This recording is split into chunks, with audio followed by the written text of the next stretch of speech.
Ассалаумағалейкум бауырлар, сіздермен бірге Сәкен және Қазақ дос кланы. Қалдарыңыз қалай, жағдайларыңыз жақсы ма? Кеше өткен бөлімде соңғы осы Clash of Clans'тың бір бөлім түсірген болдым. Одан алдын Dream League ойынын өткізген болдым. Көпшіліктер жазып отыр екен астында ойында качествосы жоқ түсірдім деген. Бірақ мен бұл нені телефоннан түсіріп жатырмын. Сол себепті кешірім сұраймын сіздерден. Менде компьютер жоқ. Компьютер ол білесіздер, компьютермен болса мен басқаша түсіретін едім. Сол себепті мен сіздерге дауысын азайтып кішкене не алып Dream League'ында нені анықтау түсіруге әрекет жасаймын. Басқа менде ешқандай амал жоқ. Сонымен өткен бөлімнің бірінде жаңағы айтқан мен сіздерге болатын мына КВА қазір өтіп жатқан. Және осы өткенде бір подряд жеңген тағы бір КВАны не алатын боламын. Тағы бір жаңалық болып жатыр. Жақында 12-ші ТХ ратуша шығады. Ол шыққанда не өзгереді деп көпшілік айтып отыр. Яғни ратушаның түсі көк көмбек болып өзгереді. Ол ютубтан қарасаңыздар болады. Тағы да ода Тесла болады. Тесла жарылған соң бомбаға айналып өзі жарылатын ратуша болады. Сондай өзгешеліктер бар. Тағы да мен сіздерге мына бір атакаларды көрсетемін. Жақсы ойнаған болдым бұл КВА. Тащит еттік және бұл неде бізде главамыз Жаке деген жаңағыдай Серік деген жігіттің атакасы мынау дисбаланс базалар осындай. Бұндай базаны жаңа ратуша ертең басталған кезде обновлениеден кейін алып тастайды екен. Түгелдей алып тастайды екен, бірақ алдыңғы дисбалансерлерді білмедім не істейтін. Бірақ бұдан былай дисбаланс болмайды мүлдем. Тек қана базаға база, 10-ға 10 жаңағыдай мынау строительный деревня сияқты болады. Осылай атақан бастады бұл жігіт. Жаңағы королевамен түсіп нені өлтірді, клан Квинан үшін. Одан кейін көпшіліктер түгелдей шахтермен қабанымен түсіп ортаны алды және жан беріп отыр түгелдей. Соның арқасында бәрін алып түгел көпшілік шахтерлердің бәрі тірі жүрмін. Соны кішкене не алайын. Осылай 3 жылдызға отып тастады.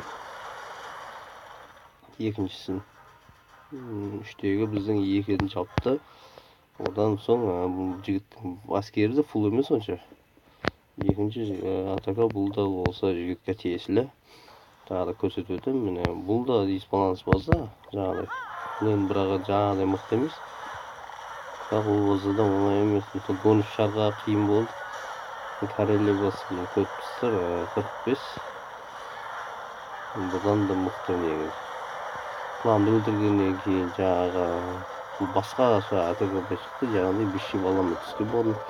Таслап тұратын адаммен ортаға жаңағы секретін зап тастап, ортаға өтіп қалды да жан-жағын мына бер жағын нелер ведьмалар текстеп, сонымен 3 жылдызға ұрды. Тамаша атакалардың бірі бұл да өте не ол өз уақытысында тасталып, жаңағыдай түгелдей полностью жауып алған базалардың бірі осы болды. Одан соң мен сізге тағы атакаларды көрсететін боламын. Осы жеңіске үлесін қосқан жаңағыдай 3 жылдызбен ұрғандар. Мынау Қуаныш деген жігіттің атакасын көрсетемін. Бұл бонус шар.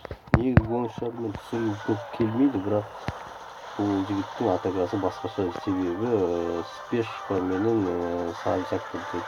Көбінесе ярыс алады, көпшілікті бір мұз алады, мысалы сол мұздақпен қатырып алып, жайқылап өлтіріп дейді. Бұл жігіттің атакасы тіптен басқаша, яғни спешкамен түседі. Көп спешка алады да жаңағы ортаны алады. Көбісі королеваға бонустар жәрдем беріп, негізі рисковый ойын, бірақ сонда да жан беріп, не қылып, көбінесе жауып кетеді. Көріңіздер, осымен 3 жылдызы жауып отыр. Бұл қалған жоқ. Олар қалды, 3 жылдызға жауыпты.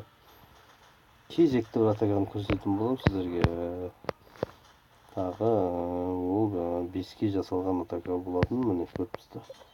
Ол менің атакам болу керек, ол бақа деген менің базам, екінші базам. Бұл да гоныш, бұны көрсетпеймін сіздерге, гонышпен түскен атаканың бұндай қызық емес. Одан кейін 6-ға жасаған Хамырзаның атакасы, яғни бұл да менің атакам. Бұл енді жаяу әскер, сол себепті түсірдім ғой, міне көріпсіздер. 17 кабан, 2 дракон. Бұл да менің базам, екінші үшінші базам бұл. Соғысына мен шетпеден шықтым да королеваны өлтіру керек болды, бірінші кланға кіруге. Сол себепті мен бұзып королева жаққа жасадым. Ярысты көріпсіздер, 30-ші бөлім фулл өтіп мен болып тұр. Королева 15 кам жоқ болды, содан кейін қоса қойыз. Не дейміз бе? Күшті дейміз соны. Болып кланға шықты ішіндегісі. Осы әнші көптен кейін қабан тасайын болмайды десе, анау шар дегенде қабан деп тастайды. Көптесі кішкене күттім, жаңағы күткеннің себебі тазалап алып еді. Укорный әскер тастап, іші бала королеваны тастап, жылап кетті. Сол жақты толықтар алғаннан кейін королеваны арбалеттерді жақтым. Ортаға момындар, ол ортаға қойған екен, көптесі. Мен жуанда беріп кетті бомбаға, сәл ерте тастап, мысалы қырық бәрі өтеді деп ойлаттым. Енді тамаша атасының бірі болды деп ойлаймын. Кланда сіздерге осы қазақ достарына келіп ютубтан қарап, өздеріңіздің жаңағы качестволы бола ма, качествосыз бола ма, ол жағын мін тағып, жаңағыдай керек емес бізге.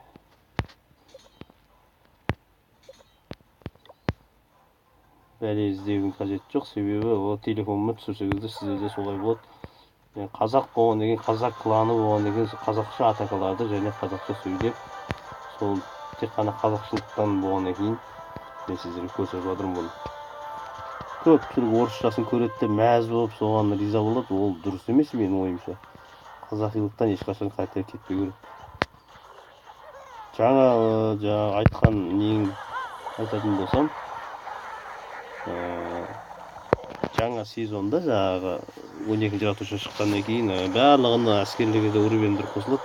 Білмеймін, әлде жаңа воиндар шығатынына шықпай ма, ол жағы точно айтылған жоқ, бірақ жаңа бомбешка сияқты бір машина қосылады деген, ол да жаңағыдай Тесла сияқты ұрып тұрады екіні. Сондай сыбыстар бар, и точно шығатын белгілі болып тұр. Келесі осы жақын айларда шығады деп отыр. Шаргоныштың атакасын көрсетіп келіп тұрған жоқ, себебі мынау да Шаргоныш, бұл жақын бұл 3 жыл қалған белгілі. Аз көреміз, тағы да Шаргоныш болатын болса, мен бәрі Шаргонышпен жасалған екен бұлардың. Бұларды мен көрсетпеймін. Соңғы атака жаңағы 2 жұлдызбен ұрған атаканы көрсететін болам. Негізі қате жасалған атакалардың бірі.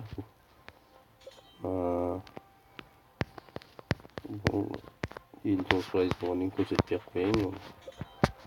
Мынау Жаки деген кланда соның атакасын көрсететін болам. Бұл да гонышпен жасалды.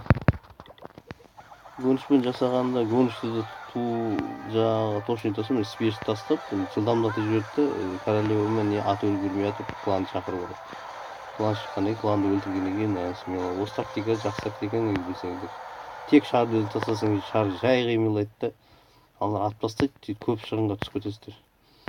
Екінші атаканда Жакин солай жасады спортикпен. Және қазақ деген жігітті түсірмеген көптен бері, соны күнде көрсетейін. Ол да бірақ Шаргонышпен жасады деп ойлаймын. Ол да Шаргоныш, ол белгілі. Тастады. Мен осы атаканы айтқанмын. Егер кланның жақын болса, мына кланның несі, зданиясы шеттерге, онда жай тастасаңыз болады. Ал жақын болмаса, мысалы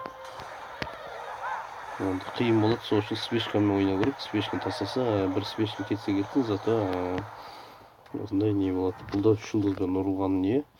Сонымен мен сіздермен қош сау болыңыздар деп қаламын. Және кезекті бөлімдерде түскен кезде жаңа ратушада, жаңа нелерде айтып отыратын боламын тағы да. И сіздер маған қайсы Дрем Лиганың видеосын түсірейін ба, жоқ әлде осы қазақ достығын түсірейін ба, жаңа не жаңалық және не екенін сұрасаңыздар, мен сіздерге түгел айтып отырамын. Сонымен қош сау болыңыздар. Сіздермен бірге болған Сакен.